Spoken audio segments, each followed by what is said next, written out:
Bueno, primero, ¿quién es considerado periodista o comunicador? Pues toda persona física, así como los medios de comunicación que difunden, la prensa, los que están en los espacios públicos, comunitarios, privados, independientes, que son parte de las universidades, que realizan pues también un trabajo consciente en cuanto a recabar, generar, procesar, editar, difundir información. No toda persona que esté inmersa en este tipo de labores es un comunicador y también puede ser considerado como un periodista. Parte de esta información que yo les voy a compartir está en unos folletos que les acabo de dar, que son material de difusión de la Comisión de Derechos Humanos del Estado de México. Así que bueno, ahí tienen algo para llevarse a casa. Lo siguiente es, bueno, la labor de un periodista es muy importante, pero también es muy delicado, ¿no? Entonces, en el ámbito noticioso, de alguna manera es uno de los actores que suman para poder esclarecer verdades y con ello sumar también al tema de justicia, ¿no? Que a veces no se visualiza de esa manera, pero muchos de los casos que se llegan a realizar en el ámbito noticioso, ya sumado con la investigación policíaca y demás, tienen que ver con la evidencia que generan los comunicólogos y la gente que está en el ámbito periodístico. Bueno, pues yo he identificado que tenemos mínimo estos tres actores sociales. Primero, pues los periodistas y los comunicadores, que son los que están produciendo toda esta información y que dedican su vida a este trabajo. Lo siguiente es la sociedad y también tiene que ver el Estado, ¿no? Es como los tres puntos importantes que vamos a ir desarrollando.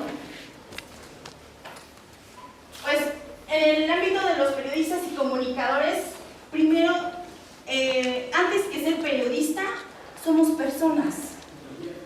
Entonces, somos personas con necesidades básicas: alimentación, vestido, calzado, traslado y todo lo que le quieran sumar. Entonces, ¿por qué tenemos que trabajar? ¿Por qué tenemos que estudiar para tener una profesión? ¿Y por qué tenemos que ejercerla? Porque existen esas necesidades básicas. Porque sin esas necesidades básicas, en un mundo capitalista no podemos sobrevivir. Bueno, sí podemos, pero es muy difícil. Y tendríamos que estar en una dinámica de economía y de organización social diferente, ¿no? Pero en este momento no lo estamos. Entonces la base es que son personas trabajando para la satisfacción de necesidades primarias, si lo queremos ver de esa manera. Y en segundo plano se encuentra esta necesidad de ejercer una profesión para la cual estudiaste, o de ejercer una profesión que circunstancialmente terminas haciendo. ¿Por qué? Porque no todas las personas que son comunicólogos, no todos los que son periodistas estudian para hacerlo, sino que a veces están en una trayectoria familiar que los forma, a veces porque no encontraron trabajo en el área en el cual se prepararon, buscan y encuentran una oportunidad en la comunicación y en la prensa. Entonces, a través del campo, la práctica y el desarrollo de esta actividad, empiezan a formarse y empiezan a producir información y empiezan a ser pues, comunicólogos y demás sin haber tenido una preparación profesional. Y también el siguiente es que ya con todo esto, la función de un periodista tiene que ver primero con un derecho a la libertad de expresión, la libertad de prensa. Cuando hablamos de derechos de los periodistas, primero tenemos que ver que existen derechos como personas, ¿no? Que como les decía, tienen derecho a solventar sus necesidades básicas, tienen derecho a tener un trabajo y tienen derecho también a ejercer la profesión en la cual se prepararon. Y también la base fundamental de esto es la libertad de prensa, la libertad de expresión, ¿no? Pero con todo ello, ya ligándolo al ámbito social, tenemos una responsabilidad social para el uso y manejo de la información, ¿no? ¿Han escuchado ustedes que últimamente se habla mucho de las fake news? ¿No? Cuando yo estuve estudiando no había fake news, bueno, había, pero no había una tendencia tan común, podríamos decirlo, como lo hay hoy en día, ¿no? No sabes qué de todo lo que está en los medios, en lo que está en redes sociales, realmente es veraz, ¿no? Y que es uno de los principios, ¿no? Por ejemplo, de la producción informativa y noticiosa, tiene que ser veraz, ¿no? Y entonces, ¿cómo tú como persona responsable de difundir o de ejercer tu trabajo tomas en cuenta la responsabilidad social? Y también otra cuestión para contribuir a esta veracidad y también al esclarecimiento de los hechos cuando se trata de dar seguimiento o de dar a conocer una noticia es que tenemos que escuchar todas las voces involucradas en el hecho.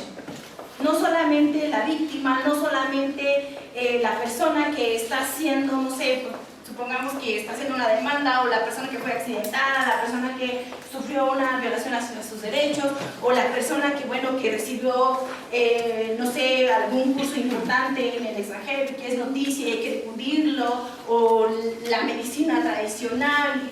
Entonces, por ejemplo, en el ámbito de la medicina tradicional hay que ver qué piensan los médicos que no fueron formados en el ámbito de la medicina tradicional. ¿Qué piensan los médicos que sí fueron formados en esta área? ¿Qué piensan las personas de la comunidad que reciben este servicio? ¿Qué piensan las parteras, los chupadores, los sanadores, los que hacen tipos de curaciones a través de limpias y demás, ¿no? ¿Y qué piensa la sociedad que no es del ámbito de las comunidades indígenas? Entonces, es una tarea muy grande que tenemos como comunicadores y periodistas. Y también, bueno, es necesario contextualizar a la sociedad ya a través de esa forma para que la opinión o la influencia que se genera a través de un medio no solamente dependa de la opinión de quien está produciendo, sino que tenga todo un cúmulo, todo un bagaje de información para poder crearse su propio criterio. La siguiente es, bueno, la responsabilidad del Estado, del gobierno. Pues el Estado tiene una gran responsabilidad en esta tarea. ¿Por qué? Porque tiene la obligación de crear mecanismos de protección para garantizar la vida de toda persona que se dedique a la comunicación y al periodismo, ¿no? Entonces, tendríamos aquí que analizar, ¿no? ¿Qué tanto se está tomando en serio esta tarea? ¿Qué tanto no se está haciendo y por qué no se está haciendo? En el tema de la sociedad, bueno, pues la sociedad justamente es el espacio de la cual se obtiene el hecho noticioso, es el lugar de donde se investiga, es el lugar donde se busca un tema de interés para la misma sociedad, ¿no? Entonces, hoy en día creo que la sociedad es un tema que tiene que tratarse con mucha delicadeza, porque si bien otra de las...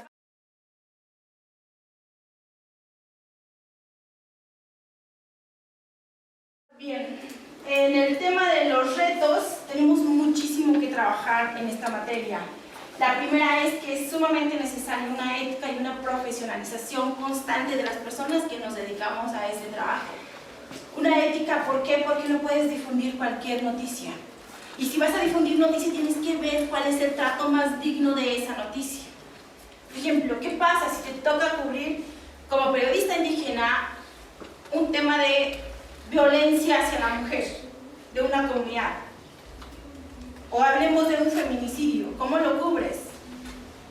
¿Cómo lo das a conocer a la sociedad de tal manera que entienda que es un problema, que ha sido una persona vulnerada, que es importante que la gente lo sepa, pero sin denigrar y sin victimizar a la misma persona que ha sido, pues, ultrajada de alguna acción de esa manera, ¿no? Y la otra es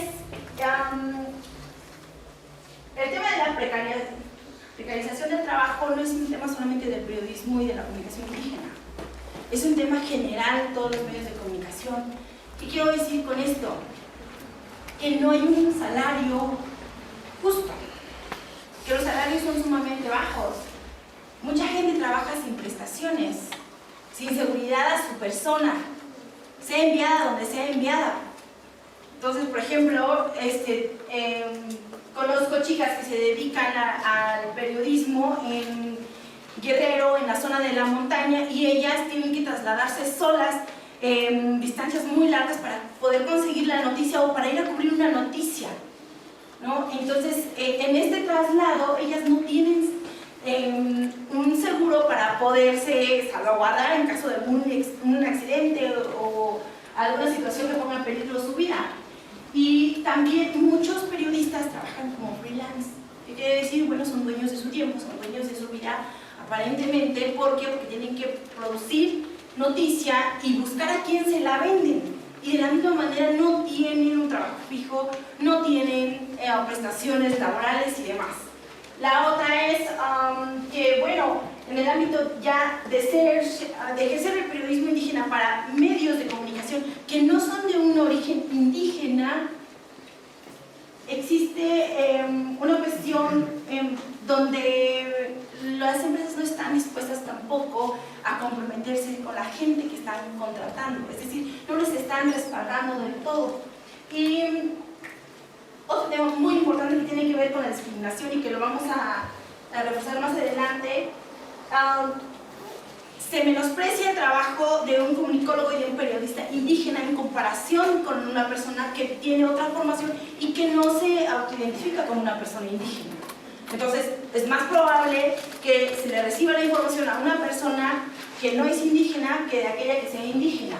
Y otra cuestión que está motivando en el caso de los freelance es que con la evolución tecnológica lo que hacen muchos medios y muchas agencias es buscar fuentes de las mismas comunidades. Anteriormente lo que se hacía era se enviaban corresponsales, las agencias enviaban corresponsales a diferentes países, a diferentes comunidades, según fuera el caso del hecho noticioso, ¿no? Por ejemplo, enviarían ahorita a la Amazonía, y bueno, muchos lo van a hacer, por el tema que está viviendo, ¿no? La selva que se está quemando, muchos lo van a enviar, pero muchos otros van a ser más estratégicos y van a decir, no nos conviene mandar a alguien y gastar en vuelo, gastar en viáticos, gastar en alguna otra cuestión que tenga que ver con el traslado de esta persona y su seguridad. Entonces, bueno, contratamos a una persona de la comunidad, alguien que tal vez no tiene la preparación para eso, pero sabe bien cómo hacer, cómo llevar la noticia o cómo enviar esta noticia a las agencias. Entonces, las empresas se evitan de esta cuestión de una responsabilidad directa con esa persona, obtienen la noticia, siguen vendiendo y su trabajo continúa. Entonces son estrategias que las agencias de noticias están utilizando en la actualidad. Aparte, esto se da porque toda persona tiene acceso, bueno, no toda persona, la mayoría de las personas están teniendo acceso, por ejemplo, a un celular, a WhatsApp, que es muy fácil a través de estos medios enviar información, audio, video, texto y demás, ¿no? Y otro tema, bueno, es el de la discriminación que les decía. Las personas que nos dedicamos a este trabajo tenemos una responsabilidad, o deberíamos de ver una responsabilidad muy grande en cuanto a que tenemos que luchar contra un proceso de discriminación sistémico que ha venido desde siempre, ¿no? Y que se refuerza con procesos, más bien no con procesos, sí, con procesos y con programas y demás que se difunde en los medios de comunicación, principalmente audiovisuales. ¿Por qué toco el tema de la discriminación? Porque si bien los periodistas son discriminados por provenir de esta comunidad, de alguna comunidad indígena, también esta discriminación tiene que ver con estereotipos y clichés que se han producido desde mucho tiempo atrás. Entonces tenemos el caso de la India María, una mujer, bueno, es que es ignorante, es que no sabe hacer nada, es que viene del pueblo, y es que todo el mundo la trata como quiere. Entonces tenemos también al indio Brian, al costeño y demás, que reproducen estereotipos que empiezan a formar en la audiencia una imagen de las personas indígenas de que, bueno, tal vez no están capacitadas para este trabajo, ¿no? Y que, bueno, que tal vez el trabajo que le des, sea como sea, lo va a aceptar. Entonces tenemos una labor muy fuerte en esto. Y la otra cuestión es, este tipo de personajes siguen fomentando la discriminación hacia las comunidades indígenas. Las muestran de una manera indigna, ¿no? Porque, por ejemplo, en mi caso, a mí, por el traje me confunden constantemente con la India María. Me dicen, ay, bueno, es que es el traje de la India María. Bueno, sí, es ese traje que utilizó la India María, no es el traje de la India María fue un personaje creado, ¿no? Y que nos hace ver a las mujeres mazadas como tontas, como estúpidas, como ignorantes, como sucias, como la que solo sabe hablar mazahua y demás, ¿no? Entonces, ahora redignificar ese proceso ya creado es todo un trabajo muy arduo que no se va a cambiar de la noche a la mañana. Y entonces, a ver, levanten la mano, ¿cuántos de ustedes han visto a una mujer indígena conduciendo un programa en la televisión abierta? No, no hay. El lugar para los pueblos indígenas es a través de los comediantes.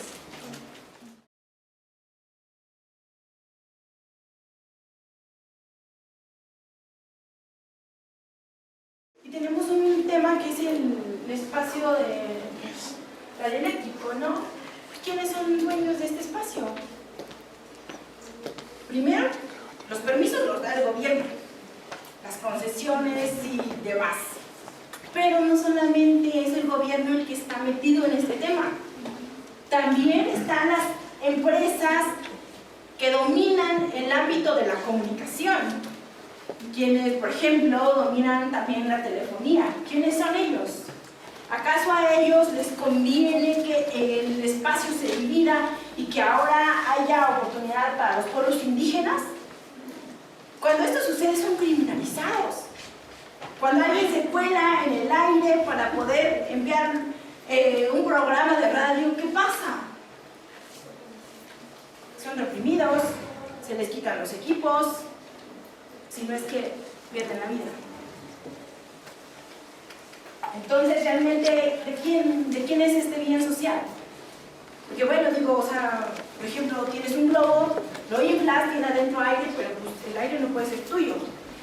O diría la canción, ¿no? Esta canción, ¿cómo se llama? Que no puede ser dueño del aire, ¿cómo se llama la canción? Es de... ay, se me olvidó el nombre de los artistas. Calle 13, exactamente. En realidad, las personas no podríamos ser dueñas del aire. Sin embargo, en el ámbito capitalista y comercial sí se puede, ¿no? Y entonces resulta que los pueblos indígenas tenemos un derecho que se llama derecho a la autonomía y libre determinación y que está estipulado en la Declaración Universal de los Derechos de los Pueblos Indígenas y que está estipulado también en el artículo número 2 de la Constitución Política de nuestro país. Pero así que digamos, mucha autonomía y mucha libre determinación no tenemos. ¿Por qué?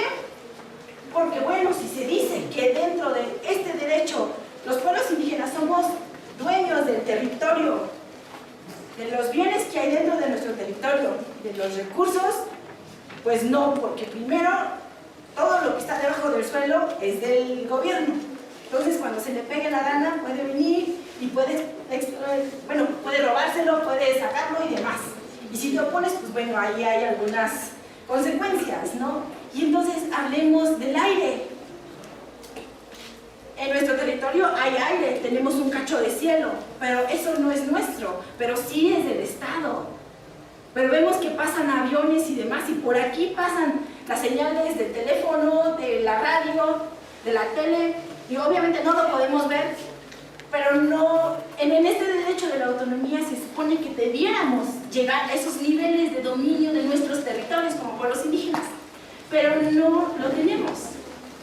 Y de aquí a que lleguemos a eso va a estar muy complicado, porque tan solo el hecho de hablar de tierra y territorio se vislumbran cuestiones tan terribles, entonces es más difícil hablar de ser propietarios de algo que no se ve, ¿no? Y que a la gente tampoco, digamos que no han habido tampoco iniciativas para poder defender ese espacio de aire, ¿no? Algunas personas que se dedican a la defensa de los derechos de los pueblos indígenas decían, bueno, que entonces tal vez los aviones debían de pagarnos por pasar por nuestro territorio, ¿no? Entonces hay mucho que trabajar en el tema indígena y si de eso se tratara, tendríamos que tener también los pueblos indígenas la posibilidad de usar ese espacio. Es decir, suponiendo que en San Benito queremos tener una radio y que queremos nada más utilizar el perímetro donde están los límites de nuestro municipio. De acuerdo a este derecho la autonomía y libre determinación, deberíamos poder hacerlo, pero no lo podemos hacer porque es del gobierno y porque tiene que ver con otros sistemas de poderes, como es la economía y como es pues, los grandes empresarios de telefonía y pues, comunicaciones. Bueno, ¿cuáles son las situaciones de riesgo? Que cuando las personas indígenas empezamos a hacer lo que se le llama periodismo de investigación con datos duros, esto quiere decir que tú vas, investigas, tienes cifras, tienes evidencia para poder soportar tu noticia. Pues tu vida se pone en riesgo. Sobre todo si trabajas o estás dando a conocer temas que tienen que ver con medio ambiente, temas que tienen que ver con tierra, territorio y que involucran a megaproyectos, que involucran a mineras y eólicas, fracking y demás. También sí tienen que ver con derechos humanos, ¿no? Porque hablar de tierra y territorio es hablar del derecho a la tierra y de derechos de la madre tierra. Y entonces también si te involucres en temas de narcotráfico y corrupción. ¿Qué produce esto? Pues bueno, pérdida de vida de mucha gente. Y en las estadísticas nacionales que tenemos, bueno, yo no traje estadísticas porque nos iba a llevar más tiempo poderles mostrar y decir y demás. Pero lo que sí quiero comentarles es que dentro de estas estadísticas no hay población indígena visible. Es decir, de todos los periodistas que se han asesinado, comunicólogos, camarógrafos, escritores de revista y de periódico y de radios, que te puedan decir cuántos del número total son indígenas, no lo hay. Y generalmente los que salen a la luz son de gente que estaba muy posicionada en el medio, de gente que tiene mucha credibilidad también en el mismo medio, y quienes, por ejemplo, se están iniciando y en algún momento sufren de alguna situación que pone en peligro a su vida o que bien pierden la vida, no salen a la luz. Entonces, ¿qué pasa? Bueno, pues que entonces tenemos una limitante de poder denunciar y que se haga un seguimiento a este tipo de casos y que aparte podamos tener una estadística donde los pueblos indígenas tengan imagen por ser afectados en esta temática. Y otra cuestión que sucede, esto sucede muchísimo en los medios no indígenas, que es la disputa por la exclusiva de la primicia, ¿no? O sea, entre periodistas, entre comunicólogos, entre comunicadores, hay esta lucha de quién obtiene la información, quién lo tiene primero y solo esa persona lo va a tener, ¿no? ¿Por qué? Porque entonces quiere decir que lo va a poder vender, que le va a poder llegar dinero y que, bueno, su medio, sea lo que sea, se va a posicionar por tener esa noticia y que quien la quiera se la tiene que comprar. En esta cuestión también se ve con los pueblos indígenas, en muy baja cuestión porque la mayoría tiene una diversidad, pero algo que yo quiero resaltar en esto es el hecho de que este sistema divide. ¿Por qué divide? Porque, por ejemplo, había un caso en Michoacán donde por temas de corrupción se estaba realizando en una radio publicación de información sobre pues, este tema. Entonces llega al medio una bomba molotov, ¿sí? Se hace el desastre y demás. ¿Y cuál fue la estrategia para poder salvaguardar a los periodistas y a los medios? Primero, se organizaron y dijeron, bueno, todos los medios de esta región vamos a sacar la misma información. ¿Por qué? Porque de esta manera no van a saber de dónde viene. No le vamos a dar rostro al reportero o a la reportera. Y es una manera de escudarnos de las problemáticas, ¿no? Pero este tipo de problemas dividen. La otra cuestión, pues bueno, que ahora tenemos el tema del periodismo digital muy a la vanguardia. No puedes no solamente tener tu televisión como antiguamente se tenía, ni solamente tu radio en una estación fija, sino que la puedes tener online, ¿no? Y eso está súper bien y funciona muy bien para la tiene acceso al Internet. Pero ¿qué sucede con los pueblos indígenas? Que no todos tenemos acceso a Internet. Sí, muchos pueblos indígenas han intentado crear su propio sistema de comunicación, por ejemplo, a través de los teléfonos, la red propia de Internet, ¿no? Pero ¿qué pasa? Cuando esto sucede, van los grandes a querer frenar todo esto. Y nuevamente el costo puede ser la vida, ¿no? Y cuando digo, bueno, que hay mucha violencia hacia quienes hacen este tipo de trabajo, no quiero tampoco llegar al tema de, ay, pobrecitos, nos están matando. No se trata de victimizar a la persona que está realizando ese tipo de trabajo. Solamente se trata de ver cuál es uno de los riesgos del trabajo, porque todo trabajo tiene riesgos. No solamente que este está empezando a tener un poquito más, pero que eso no debería estar frenando a los periodistas, ¿no?